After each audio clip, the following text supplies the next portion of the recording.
You can support this podcast at patreon.com/partnersincrimemedia. I'm Rebecca Lavoie, and this is Crime Writers On.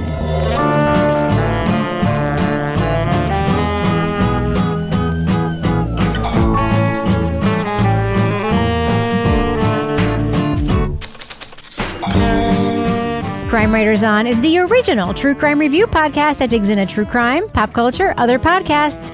And on this episode, researchers believed hyperactive school children could benefit by taking stimulants. Decades later, the business of ADHD remains as controversial as ever. We'll review the second season of Backfired, Attention Deficit from Audible. Joining me to get that done and more is true crime author, TV journalist, and host of the These Are Their Stories podcast, my husband and love of my life, Kevin Flynn. Hi, Kevin. Hello, Rebecca. Kevin, we should also mention that you are a hero.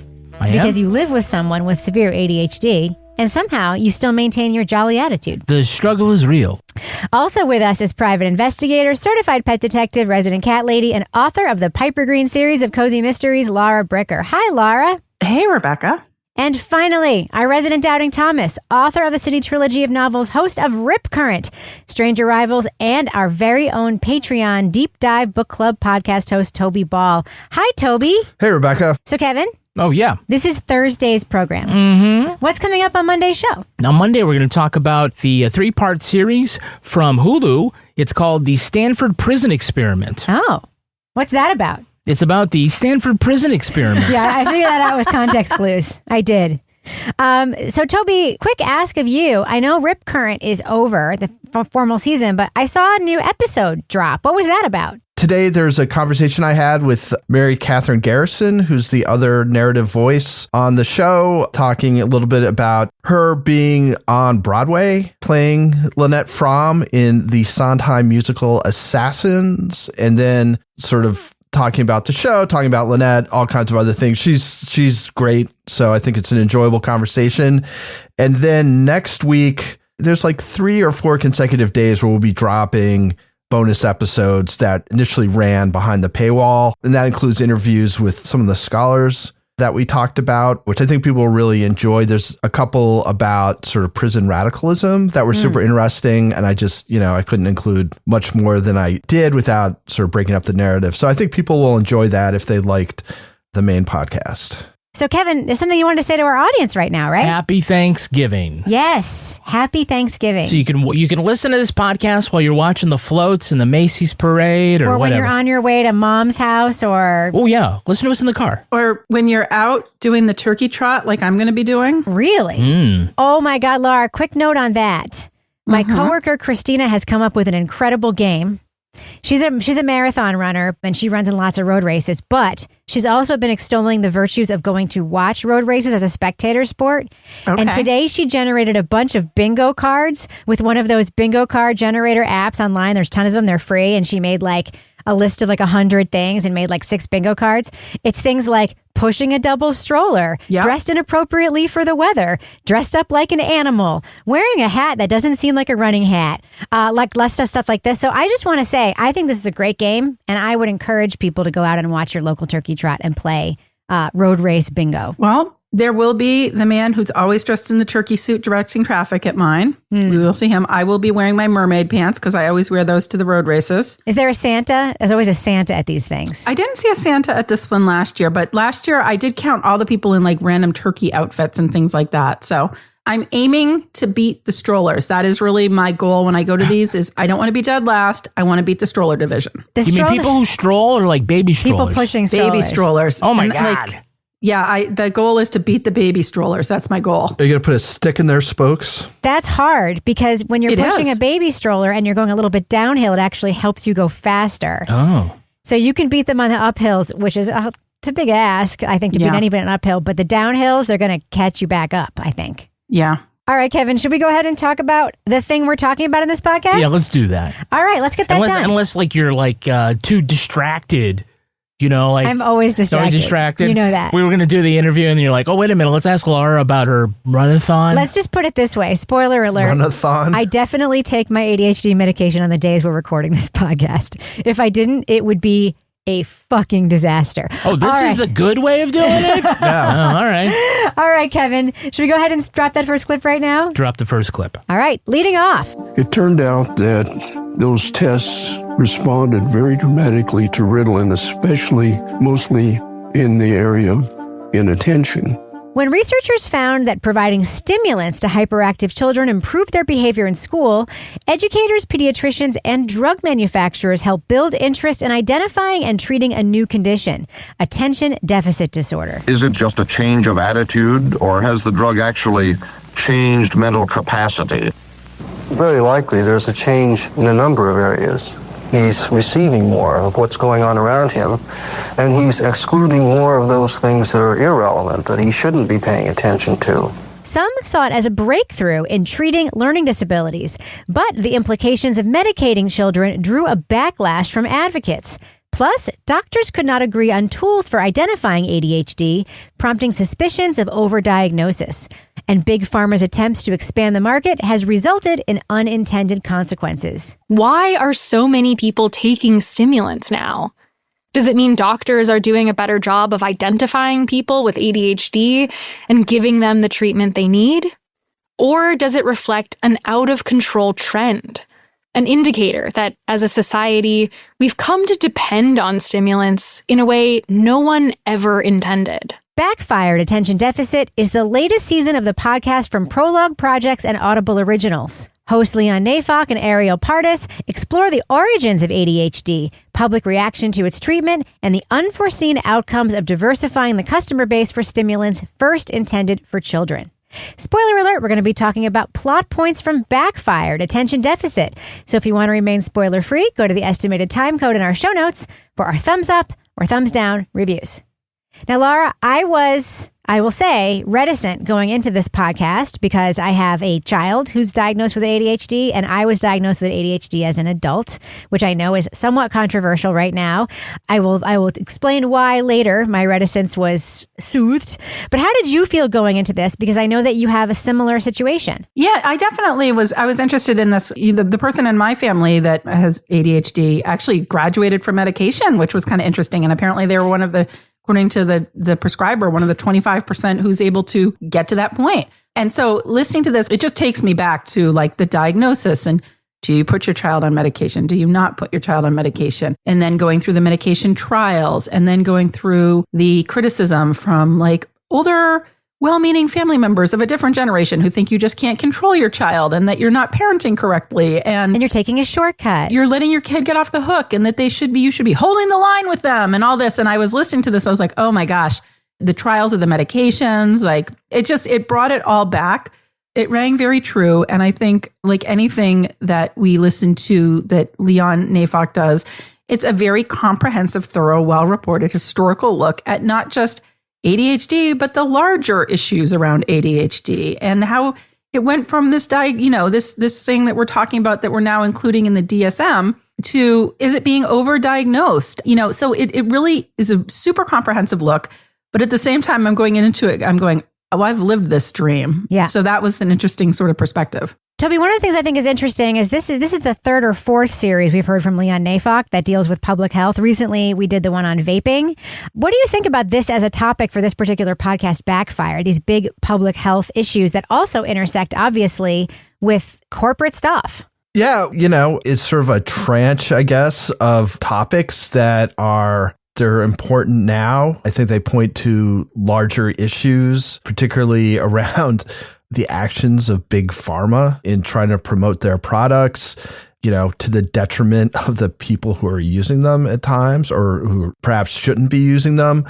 There's certainly a lot of material there. I don't know if that's the sort of Backfired is sort of the public health show or not, but I like the vape one and I like this one. I have a strong suspicion, based on zero facts, that at some point we're going to be hearing a weight loss medication season of Backfired, because I think right now we're seeing a lot of the same patterns with that medication that we've seen with ADHD medication. And again, this is medication that's truly helpful for people who can't be helped in other ways or who have found themselves being called crazy by physicians or whatever. But now we're getting all of these telehealth companies popping up. It's much easier to obtain. And, you're in a diagnostic situation now where you don't have to be seen by a doctor to get it. So I think that might be the case in the future. Well, I agree. If this were strictly a public health podcast, that's a great topic. But the whole idea behind Backfired is unintended consequences Correct. from business decisions, That's right? So as far as like a big one, like I think the next thing ought to be social media, right? I mean, talk about like the damage that you hath wrought, or however you'd say that in the Bible. But I mean, they pick really good topics. Like this one for me, it was okay. It's well researched. I thought like sort of the historical back and forth, it was good, but it kind of like took me out of sort of the larger topic. I don't know. I guess lack of focus, Kevin. Maybe you need some Ritalin. I guess. I don't know. I thought it became much more interesting towards the end. My theory on that, Kevin, is the lots of use of historical interview tape, not interview tape done by Leon and Arielle. I think that is one of the reasons why a lot of the historical stuff for me felt dry, because sometimes they do talk to people who were present. They talk to Joycelyn Elders again, for instance, but they're really heavily relying on historical interviews from people. And when you have to write around historical interviews, you're not going to get the same kind of writing and the same kind of tape that you would get if you did it yourself. And I think that might be, that was for me anyway, why some of those parts felt a little bit lugubrious. That being said, these kinds of podcasts are not always easy for me to listen to anyway, unless I'm doing something else while I'm doing them, because as I've disclosed already, I do have ADHD. And just to make it clear, a lot of the things in this podcast resonated with me. One of them was try the medication, and if it works, you'll know you have it. When I got my diagnosis 16 years ago, that's exactly how it happened with me. My son did the evaluation. He went to a neurologist. He did all the stuff. And one of the doctors looked at me and said, "How many jobs have you had?" And I was like, I don't know, like 25, 30. Had me do the scale. I tested high, started medication. It changed my life. I've had one job now since I was 36 years old. If that, sort of illustrates like one example of that. But anyway, Kevin, I wanted to ask you a follow-up. Mm-hmm. They do talk to an ADHD kid, more than one kid at the beginning of this podcast. Yeah. And there's like an interview with a very precocious kid who has ADHD, who's sort of learning about his parents' thinking around his diagnosis in real time. Yeah. What do you think about that section? Well, I can only imagine what that looked like when they're recording that. The father was absolutely sweet about it. It felt like a diagnosis. It felt like, I'm telling my kid he's broken, that his brain doesn't work right. I was a little bit scared to put that label on you, because I didn't want the school system to say, Jericho has ADHD, so he's going to be a problem. I didn't want to label you with something that I totally understand was maybe not true. Yeah? I totally understand that. If you've ever had a kid with hyperactivity or similar traits, learning issues, but sort of like the inability to sort of sit still, that would be very familiar. But I tell you, I kind of like started to get a little anxious, listening to the kid. That's not on the kid, that's on me. But I thought it was great because that is a voice that you want to hear from. Because you do hear from a lot of adult voices and about adults who had experiences as children, and you're like, whether they grew out of it or not, and how their parents did it. And even like Leon's bartender sister who just says she has it. And well, people tell her she has it. People tell her she has it. Yeah. Are these people doctors? But to actually have like a child and their parent and talk about, look at today. The dad talked a little bit about how he wanted to talk to his son about it and what things he didn't think sort of he was old enough to kind of comprehend. He didn't want to make him feel bad. You never want to make a kid feel like a lab rat, because that just adds like another thing on top of what's going on. If you've got a kid who has ADHD, they know that there's something about them that's different. Different. That they may consider, I guess I'm the bad kid or something like that. Because they're told they're the bad kid. Yeah, right. Yeah. They're told they're the bad kid. They're the one that's always in trouble. And then a lot of times, like the other classmates, like they don't want to play with him or her because they're going to get in trouble. And so that's sort of an age-appropriate way of sort of comprehending that. But I also thought it was great when the kid kind of said, like, well, it's okay, Dad. You should have just told me, whatever. He had, certainly a willingness to try to understand his situation that again, seems to be a lot more mature than you might think of for a kid who you see who's squirming around and, scratching the microphone and stuff like that. Yeah, a lot of ADHD kids are really smart. It's described a couple of times in this podcast as a superpower because when you are handling it, you can multitask tremendously. You can think differently. You can do things differently. And I believe that for some people that might be true. And I think you hear it in that kid. But Toby, some of the background here is interesting because one of the things I kept thinking about listening to this is that we're animals. Human beings are animals. And it is arbitrary what we have decided children need to accomplish at 3, 4, 5, 6, 7, 8, 9, 10 years old, right? It's arbitrary. We've created a system of education that who knows if it's age appropriate for these animals that children are, that we are, right? So we're asking them to do the same set of behaviors as each other. They're all very different from one another. And it's something that, we put on them and historically have put on them. But there's some interesting history here about the competitiveness academically between the United States and other countries that may or may not have influenced this phenomenon of kids needing to behave in the classroom and perform. What did you think about that passage in the podcast? I thought it was pretty interesting. I've got a master's in education. I hadn't heard this sort of take before, but that, it all goes back to Sputnik when the Russians put the first thing into space. And so much stuff goes back to Sputnik. We were like, oh man, we're getting our ass kicked. And so we got to up our game in education. The way that was kind of conceived was, we have to have these more sort of rigid, structured classrooms. So we can pound, STEM stuff into, STEM wasn't a term back then, but science and math education and things like that. So you suddenly have these kids, and it's probably not the same kids, but you have a type of kid who in the past had a little more autonomy are suddenly, you're sitting in a chair for long periods of time being taught different things by, an adult in the front of the room telling you about them. And I think we're a lot more savvy about learning styles now. Not that we necessarily accommodate them all the time, but he kind of points to that as being a time when it was suddenly these kids who you could probably sort of accommodate in the classroom in the past, or you had other ways of kind of doing it being just completely unmanageable when they're being asked to sit for long periods of time.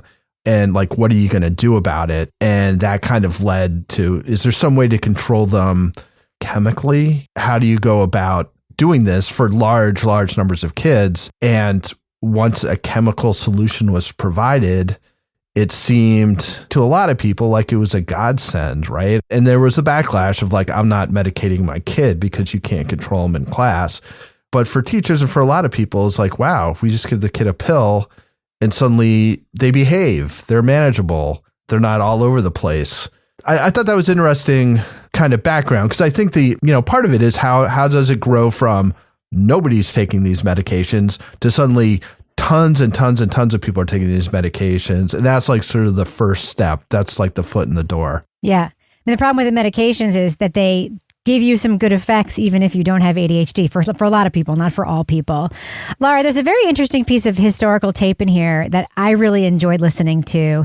Anybody who has a kid with ADHD, and a lot of doctors say this too, psychiatrists say this, neurologists say this, it's not that the kid won't do stuff, it's that they can't do stuff, right? Right. And you hear that sort of desperation and fighting of the stigma of won't your kid just do X, but no, they can't, in this amazing historical tape of this talk show from the 80s that's just for women. What was the name of that talk show? I meant to write it down, but I was driving when that part came up. Morton Downey Jr. show? No. The one that And it had this little theme song with it and everything. Perspectives or something. Yeah, it was very, very funny. Would you watch that show, Laura? Well, what was so interesting about that was it was from the 80s. If you listen to the conversation of the women that were on that show, it was still relevant today. It's very embarrassing to have people look at you or make comments of what kind of a mother is she? She's not doing anything. Can't you keep them under control?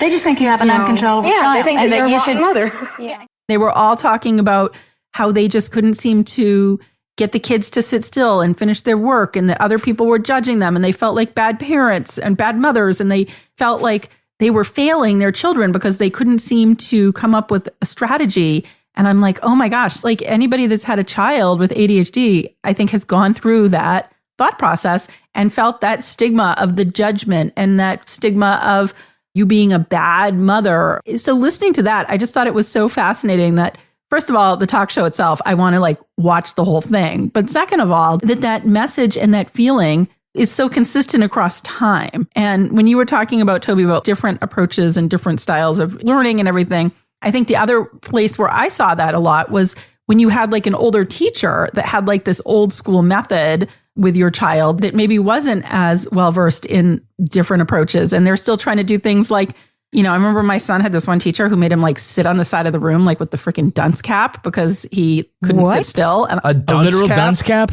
Not a dunce cap, but like basically like that, like had to sit on a desk on the side of the room by himself, like singled out. Desk of and shame. Like punished and shamed. And I'm like, this is not the 1950s anymore, people. We have different approaches now for children like this. And so listening to that show, I was like just struck by sort of the commonality that remains. Yeah, there's always going to be a lot of mixed feelings for parents. I mean, already, let's acknowledge that this is a world where women get shamed because if they didn't breastfeed and give the kids baby Einstein, they're going to go to jail, right? So already, they're dealing with that. And then, I felt for the mom who said, like, she felt like a bad parent when they misbehaved and then was criticized for drugging their kid. And it just sort of like this play back and forth. We're sort of like, you're never going to please other people, right? You're going to be criticized whichever way you go. You're never going to be criticized if you join us on Patreon. Never. We just say, you are fantastic the way you are. Whatever you're doing, stay magical. It's the business section. We don't judge. We don't judge. We don't judge in the business section. No, we're inclusive. We're completely inclusive. Sit down with your kids and say, if they have attention deficit, that's great, because a lot of these things are not long. You can listen to a couple of quick episodes of the Crime Writers on After show. You can. You can listen to Leave It to Bricker, or you can get into our podcast, The Readathon. Rebecca talks about the Karen Reed case. Now, some of the longer things here where you're really getting the bang for your buck, you want to listen to Toby Ball's Deep Dive Book Club because they will spend up to an hour talking about a fantastic book. And Toby, I believe that the book that you are going to be talking about on next Thursday on the Deep Dive, you're going to be recording it live, is called A Threat of Violence. Yes, it is about a pretty famous murder in Ireland, which I had never actually heard of. But it's about an author who, as a child, his grandparents were across the street from where this guy was caught. And he becomes kind of obsessed with this and goes out to find the guy and wants to talk to him. And it turns out there's this very interesting story about this man who's convicted of these murders, in that he was sort of like landed gentry, but not really. And he's sort of an eccentric, but also really well educated. I mean, he's just sort of, it's a little bit of a get a load of that guy kind of thing, but sort of literary. So anyway, I'm about a quarter of the way through it and enjoying it. Now, we also have an Amazon storefront where you can check stuff out. You see what some of our favorite things, especially as we're getting close to the holidays. Rebecca, can you tell us what are this week's Amazon recommendations? Yeah, I think I kind of teased it in a previous episode, but I just bought like my new favorite pants from Amazon. Apparently they're Oprah's favorite jean pants too. I don't know. A lot of things say that they're Oprah's favorite. Not that Oprah is great at giving recommendations, but I think they are called Tattoo Mai. They are these very thin denim-like fabric, sort of wide-leg pants with a high waist and sort of a sailor top, and they are so fucking flattering. The best part is they're $10. I should mention, though, that shipping is $19.99 because they're coming straight from China to you. Anyway, I got my pair yesterday, wore them to work today, got so many compliments. Love these pants. I'll put a link in our store. And Toby, what are your listener-inspired Toby Ball's deep cut recommendations? All right, we're starting off with Popcorners Popcorn Snack Sampler Pack, 1 ounce. That's a pretty freaking small sample. Pack of 20. And then it says, maybe that's in parentheses, before it's popped, right? I guess that could be. Yeah. It says, in parentheses, packaging may vary, which seems like a huge red flag to me, but what do I know? That's like a shitty recommendation, if you ask me. Well, you know, sometimes recommendations are actually warnings. Oh my gosh. I don't know if it's Tom times cute or it's Tomix cute. One word. Cute sounds better. I'm just going to say Tomix cute, cat water, fountain, stainless steel cat fountain. Oh, someone got a fountain. I recommended It's a fountain that just spits out cats. 3.2 liters, 108 ounces, automatic pet fountain, like I said, with water levels, window, ultra quiet pump, and 3 replacement. We got Nice. that. It's fantastic. It's I'm great. so glad that somebody else got the fountain. You know why it's great? Because instead of like having just a bowl of like flat, still water, when they walk by and it bubbles up a little bit, it seems Motion- fresher to them. it's motion activated. And I will tell you, our dog drinks like twice as much water because the dog barks at me twice as many times a day to take him out. Right, but he had problems with his pee before, so this is good for him. It was very acidic. Yeah, my cat had the same thing where he wasn't getting enough water, and so I do also have the cat fountain. Oh, you do? One of our cats just goes up and smacks the side of the bowl so that it ripples back and forth before it'll... Smart. Creates his own wave pool. It is. It makes it fresher. That's all great. Remember, you can shop us first when you go to amazon.com/shop/Crime Writers On. You believe they gave us our own URL? It's so great. We earn commissions on qualified purchases. Kevin, I have a question for you. I know what it is. You do? Do we have any Patreon patron saints? No, that wasn't it. Oh, shit. All right. It's, do we have any Patreon patron saints of the week this week? Our Patreon patron saints are Christine Komatsu and Natalie Hinchcliffe. Bless you. Bless you, Christine. Bless you, Natalie. Bless you to everyone who has joined our Patreon. There's so much good stuff back there, and we love seeing your shining faces, and we love talking about you on the podcast. And if you haven't yet joined our Patreon, man, what are you doing? Join our Patreon. It's freaking awesome. You're not doing it right if you haven't. Kevin, does thus end our business section? Thus ends the business section. Let's go ahead and fade that music out right now. So, Toby. Rebecca. Guess who makes an appearance in this podcast? Who does? Our favorite group of people in the world, the Scientologists. I just feel like it's not a real podcast unless you have Scientologist or Oprah or Nancy Grace. We got Morton Downey in this one. Does We that got count? Morton Downey Jr., which was a real throwback. I hadn't thought about him in a while. I actually had friends in high school who went to Morton Downey Jr. when he came to Syracuse for one of his things. And they were very impressed that despite being like 17, they could get drinks in the lobby before the Morton Downey thing because you did not want to go to it sober. Nope. They didn't want you sober, I guess, either. Yeah, no. You don't scream Mort quite as loud if you're sober. So, yeah, Scientologists. Well, they're sort of famously anti-psychiatry because psychiatry is a bunch of bullshit. What you really need is an audit with one of their funny little machines. And to pay a lot of money for their stupid books. Get rid of your thetans or something. And then, you can ascend some levels and, become a clear. Not make any noise. Make no noise when you give birth. That's the part that distresses me the most. I have never given birth, so I don't know what that's all about. But don't fidget. Don't fidget in school. No fidgeting. Yeah. So anyway, it's one of those things where, and later Pharma kind of joins in on this too, where people who already have sort of a take, like try and piggyback on top of sort of public sentiment to make yourself seem less extreme. So Scientology tries to get in their 2 cents worth, and it's just another fucking place where they, much like Nancy Grace and Oprah, make shit worse. Do you agree, Kevin?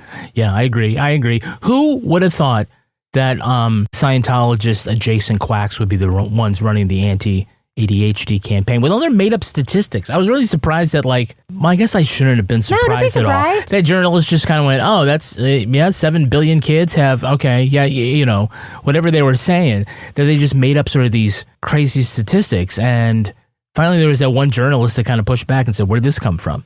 And he gave this sort of says, well, that was also your thing. Just good on you for kind of getting through this. It doesn't really push one side or the other, but you got to give objective scientific stats if you're going to throw them out there. They got to be objective stats so that you can make a determination on public policy or what your views are. So again, Scientology can suck a dick. Speaking of being able to give clear stats and messaging, there's someone in this podcast who definitely can't, and that is novelist Kurt Vonnegut's son, Dr. Mark Vonnegut, who at a conference that's sort of a symposium on ADHD is thrown a question by his shitty colleague saying, basically, how do you know when a kid has it? The question is asked, of course, by Joe Palca, the NPR reporter. How do you know when a kid has it?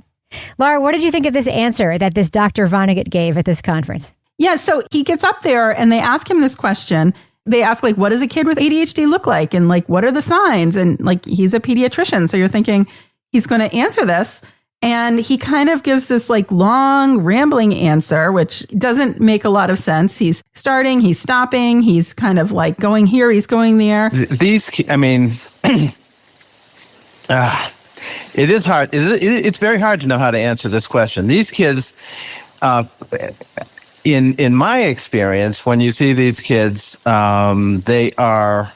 To put it kindly, Vonnegut's answer was long. People thought he was just not helping the cause of advocating for children with ADHD. What I thought was interesting is they track him down now and he's like, yeah, I stand by my long rambling answer that didn't make any sense. Yeah. So I was like, what am I supposed to take from that? I'm not really sure at this point. I loved how Palco phrased the question. Is it like the Supreme Court? You know it when you see it? Mm-hmm. Yes. I thought that was really interesting. Or is it like pornography? You know it when you see it. That was, Exactly. So, Toby, we learned in the podcast that there's another not so silent force behind some big advocacy in this realm, and that is that Big Pharma, especially the creators of Adderall, I believe, are the ones funding this group, CHAD, which is supposed to be giving parents information about ADHD to lessen the stigma of parents of ADHD and medication. Were you surprised to hear that it was actually Pharma funding that group? No. It's sort of classic, right? It's like you get a fake grassroots group to get out the message that you would through marketing or advertising, but instead you rope unsuspecting parents and advocates into it to make your points for you. I mean, he makes the point that most people in CHAD didn't know where their funding was coming from. So I kind of feel like pharmaceutical marketing is pretty problematic is probably the nicest way of saying it. But I mean, I thought it was interesting. He talks later about how, I think it was Adderall, how one of their marketing things was to send out books for free about how to diagnose ADHD.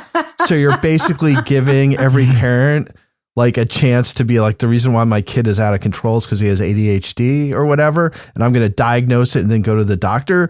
So, I mean, in some ways it's brilliant, but in other ways it's just completely, at least immoral, if not unethical. Yeah. Pharmaceutical companies, like oil companies, there's really some huge moral issues with these just enormous wealthy companies and the way they approach their business and the effects that it has on people.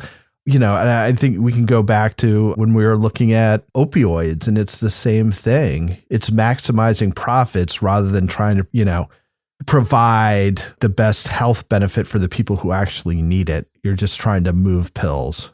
I mean, it's kind of in line with the way pharma markets any medication. And I don't necessarily have a problem with that, sort of like ask your doctor about this.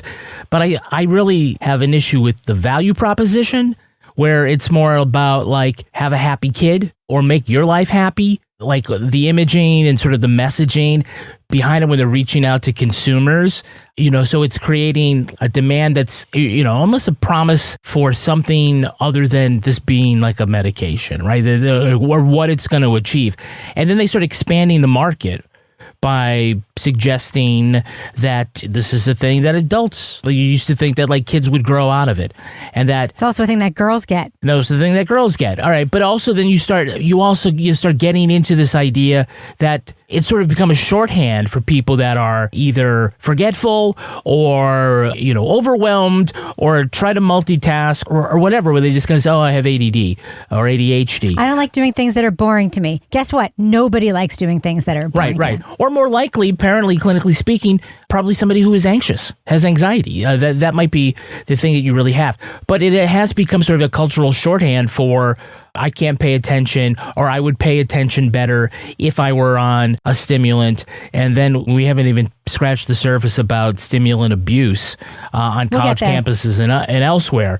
So, yeah, it's kind of like creating a demand where there wasn't one, which is different than like trying to inform consumers about, we have medicine for your cirrhosis, and like maybe can you go ahead and talk to your doctor about it, you might benefit from it. It seemed to be like, oh well, this is a place where we can really expand our market share by getting more people into it. And then kind of, Kevin, like picking up on that, and then you hear about like the shortages of the ADHD medications. And it's what we were talking about earlier. Like, what's the next one? Could it be the weight loss drugs? Because it's the same thing. Like those were for diabetes, and now everybody's getting the weight loss drugs. And now they're having a shortage. And it's the same thing with ADHD. It's like, I remember right after COVID, there was like a lot of shortages of different medications. Yes, there were.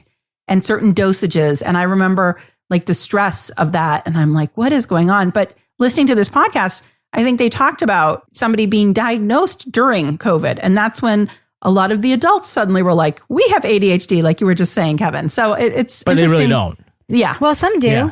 Some do. But if you watch TikTok, then you get into this whole thing where like you can self-diagnose your ADHD, right? And who thought that a platform that features people wrapping spaghetti around hot dogs and then covering it with tater tots and cheese and presents it as if it's Julia Child would also provide half-assed medical advice for people who don't know any better? Yeah. I'll say, I have always had a problem with the fact that ADHD is, as somebody who legitimately has ADHD, was diagnosed by a mental health professional. I have always had issues with how loosely the term is thrown around. I'm so ADHD, I'm so this, I'm so that. It's very similar to how people used to. Now it's more been substituted with people use OCD the same way. They say, I'm so OCD. I'm so because they're clean, because they're neat, because they're whatever. The difference is that people who are loosely using the OCD thing as a way to describe just who they are not getting medication to treat OCD. They're identifying the fact that they have maybe something in common with people who suffer from OCD, which, by the way, is a serious thing. And, just liking to wash your hands or liking to keep your desk clean is not a symptom of OCD, obviously. But that's the difference. All things are a spectrum. Is that you can go to a mental health professional and say, I have OCD, and there's diagnostic tools for it, and they will tell you if you have it or not. You can go to a nurse practitioner. You can go to an online pharmacy, an online telehealth professional.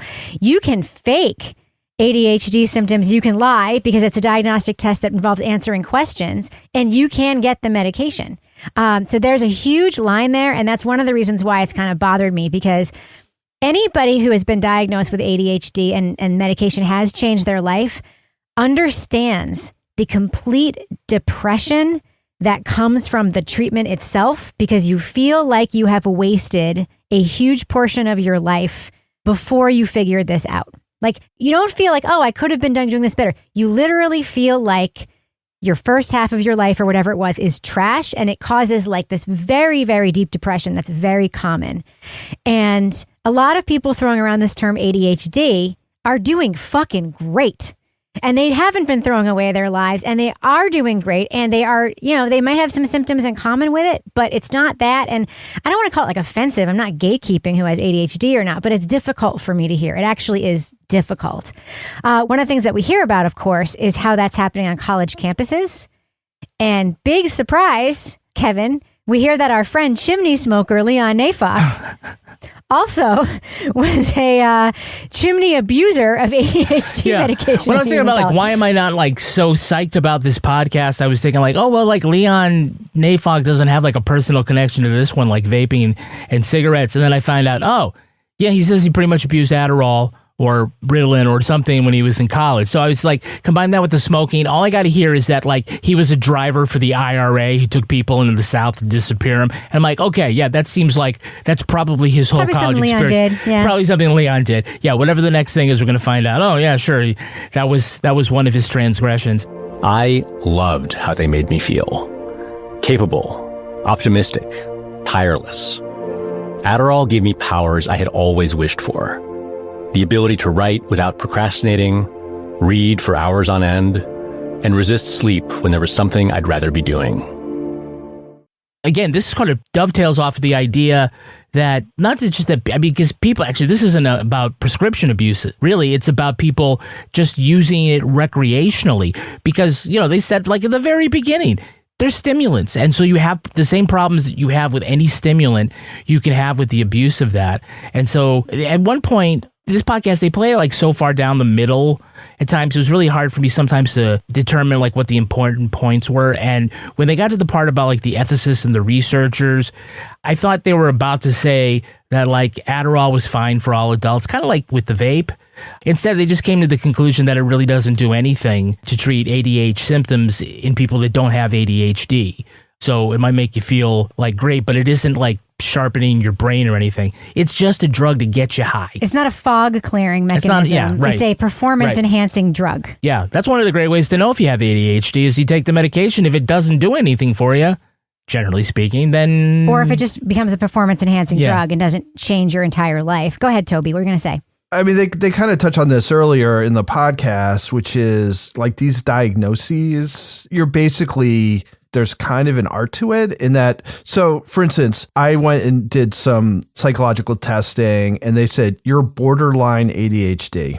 I said, okay, what does that mean? Are you going to give me some borderline Adderall? I mean, what, how does that? It's called coffee. Well, how is that helpful to me to know that? Because you're not going to give me any medication for it. So I kind of feel that for some of these things, it's like, does it affect your life? Is it a thing that is keeping you from functioning normally or whatever? And I think that's, again, it's like, oh, I'm so ADHD. It's like, yeah, maybe you're a little scattered today or whatever, but it's not actually affecting your functioning in your life over the long term. There are people who are extremely afflicted with that. There are people who are less so. I mean, there are people like apparently me who like go right up to that line without, I guess, crossing whatever sort of the diagnostic threshold is into being it. Yep. But I think people would, if you watch me go through a month of my activities, would probably be like, oh, yeah, I can kind of see it. He leaves the kitchen cabinet doors open all the time. Yeah. And, it is one of those things where, like, if I have to listen to a podcast and just like sit there and listen, like I'll do Sudoku or I'll like rearrange things on my desk or just do something because just sitting and focusing on the podcast is tough, which is why I like to do it in the car, right? It's because you've got this other thing to do while you're listening. I edit this show while watching TV if it makes you feel any better, Toby. Yeah, it doesn't make me feel better, but it's an interesting fact. Final question, Laura Bricker. We actually hear from the guy who basically invented the use of Adderall for ADHD, took a weight loss drug, popular like in the 50s, gave it a brand new name. Somehow, I don't know, we didn't get the FDA story around this, how he got it approved for this use, but bought the company and got rich because he figured this out. Are you surprised that they were actually able to talk to this guy? I wasn't surprised. I just thought it was kind of funny. It's like they go track this guy down and like, yeah, it wasn't like he like set out to like make this big controversy with Adderall. He was just like, I was a salesman. Any drug that picks up 70% of another drug's failures is significant. I got back on the plane, I flew back and I go, we're buying this company, but for a whole different reason. That guy had no idea what he was getting into when he invented Adderall. Because that was the part in the podcast we were talking about, like before that, there was like Ritalin and there was all this other stuff. But once Adderall came in, which was like the extended release version, it changed the game. And they were talking about like the diet drugs. And then I'm thinking like the hydroxycut and all those things that you used to be able to get in the store. And I'm like, so basically, I don't know. What's next? Is ADHD medication going to be used for weight loss? It is. People take Adderall for weight loss all the time. Oh, really? Yeah. Jeez. All the time. Yep. I did not know this. I mean, they talk about it at the beginning is that the amphetamines can do a lot of stuff for a lot of different people. And that's one of the issues is you can take it for attention. You can take it for weight loss. You can take it for this or that. It's a wonder drug. All right, let's do what we do. Let's let our listeners know, should they check out Backfired, Attention Deficit, the latest season of the podcast Backfired from Prologue Projects and Leon Neyfakh. Laura Bricker, what do you think? Thumbs up or thumbs down for this season of Backfired? So it's a thumbs up, and I'll give like some caveats with that. So this is a thumbs up, and I've said this, anytime we have a podcast from Leon Neyfakh that is in this sort of genre of this style of podcast, you know it's extremely well reported, well researched. It has all the historical context. It has all the right people that were involved throughout history with this issue. I think this appealed to me because I have somebody in my family with ADHD. So I have lived a lot of this. I don't know if it was like 7 or 8 hours of ADHD would appeal to people who haven't been personally affected by ADHD in the same way. They might feel like they have ADHD listening to this. I don't know. Be hard to focus. Exactly. It'd be hard to focus on all of that. So, I mean, I think it was well done. It had interesting people. It had a lot of different perspectives. There were some times it was a little dry with some of the historical interviews, but overall, I think it was just extremely comprehensive, well reported, and well done. So thumbs up. Toby Ball, what's your verdict on Backfired Attention Deficit? Yeah, so as people who've listened to the show know, Leon is one of my favorite podcasters. He's done, a dozen podcasts by now, if probably more. And they're not all going to be as good as all the rest, right? So, yeah, I'm definitely a thumbs up. Like, this is a very good podcast.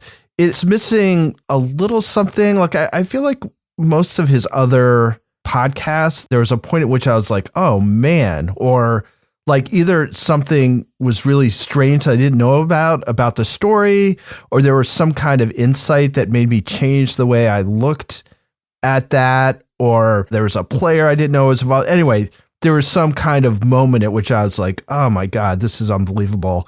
And I kind of felt like that was a little missing from this. Like, I think it did a really good job of the history and kind of laying out what the issues were. It had some good interviews, had good archival stuff or whatever. But like that weird little epiphany moment when I realized that I didn't know what I thought I knew about it, or there was an interpretation that I'd never considered, or there's a piece to the story that's really, really compelling that I didn't know about. Like, that kind of wasn't here. So it's a thumbs up. It's a good podcast. But as far as all the ones that he's done, I wouldn't consider it sort of like a top 3 or a top 5 of his podcasts. Kevin Flynn. Yeah, I mean, I'm a mild thumbs up on this. I thought it was, it was very well researched. It's very much in the vein of other podcasts from Prologue projects. I just think maybe the storytelling just felt a little dry for me. I'm trying to think of how to articulate what Toby's saying about what's missing. And sometimes when we say with these podcasts, what they have is magic, some kind of spark. And I just didn't feel like this one had that, but I'm not trying to damn it with faint praise. It's good, and it's a nice deep dive into the concept of the podcast series. Here's a look at something that we thought was going to go well, and it backfired. And it's not the topic that I think comes to mind for most people, but seems like a really good choice to explore. So for me, it's still a mild thumbs up. For me, it's a thumbs up too. Not the world's most enthusiastic, but it is a thumbs up. The podcast lacks suspense. It lacks like big revelations. It also lacks Leo and Arielle. They're not really in it. They're just talking about it. So there's a lot of narration. There's a lot of historical tape. But there isn't except for one scene where they actually go to a place. They go to, I don't think it's a huge spoiler, a pharmaceutical conference, or they're in the pharmaceutical part of a conference at a psychiatric conference where you hear them sort of doing something, but you actually also don't hear them interacting with people that much in that. You're sort of hearing tape back to narration. And that's not what the last few of these have been like. Leo has done that kind of podcast before, like the Michael Jackson one comes to mind, where you can't obviously talk to Michael Jackson, but that had spark because there was a co-host, there was the music to talk about. There's a lot of revelation in that. That revelation is kind of missing here. I will say, I said at the beginning of the review that I was nervous about listening to this. I was afraid it was going to be very judgy. Leon has one line that really saved that for me because I was feeling that a little bit throughout the podcast. And that's when he says in that pharmaceutical scene, talking about people who give their kids ADHD medication to make it through the morning. He says, that's shitty advertising. But then he says, but then I realized I was thinking about me in the morning. I wasn't thinking about a person who really can't do it. That is the way that I think that sort of saved my skepticism. And I was really worried about where this was going until he said that. And that kind of comes near the end. And just one note I want to make for younger listeners who are used to seeing pharmaceutical ads everywhere that show a couple in a bathtub or some obscure separate bathtubs, Rebecca. Exactly. Some kind of obscure kind of diagnosis or subdiagnosis. And then they have the whole fast. Those didn't exist before the 90s. Those ads would be there. If there were pharmaceutical ads, they were not like that. They were very vague and they were mostly print ads. They were not on television. We did, however, have cigarette ads on television, which we also don't have anymore. Anyway, yeah, so tepid thumbs up for me, but still a thumbs up for this season of Backfired. All right, that's going to do it for us. But before we go, Laura Bricker, very important question for you. Do we have a cat of the week this week?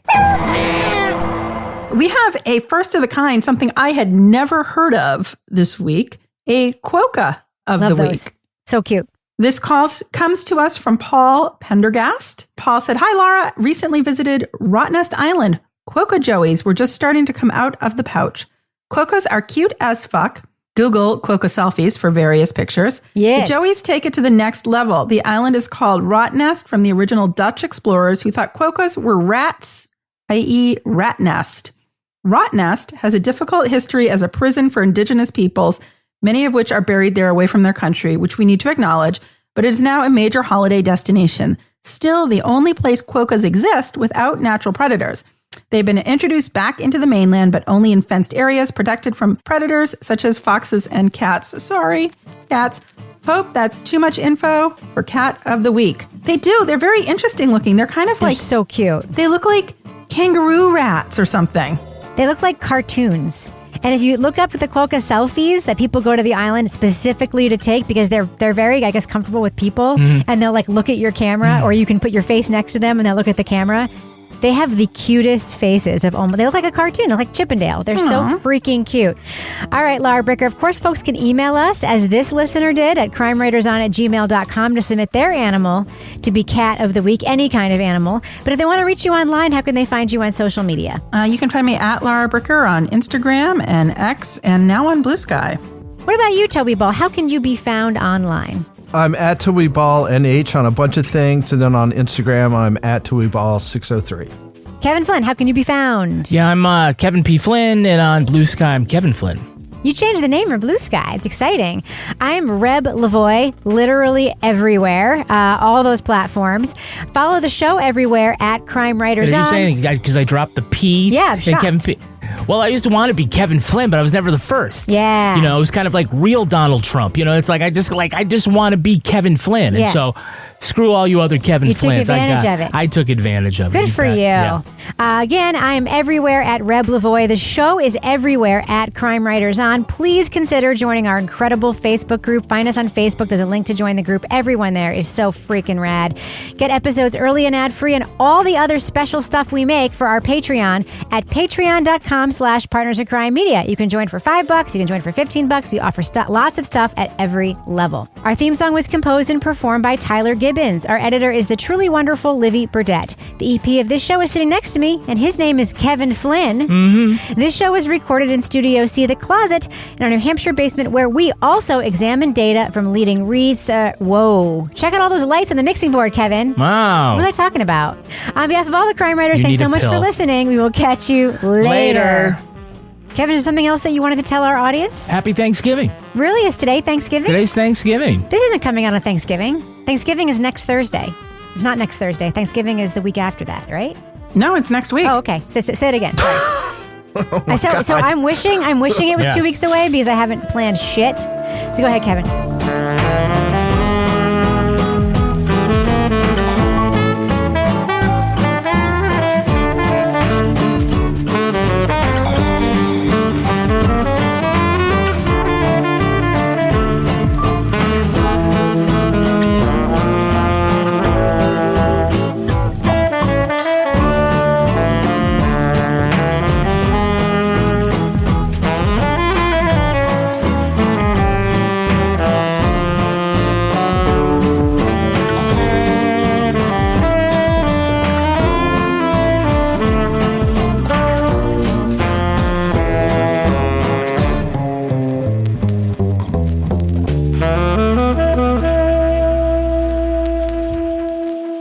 Partners in Crime Media.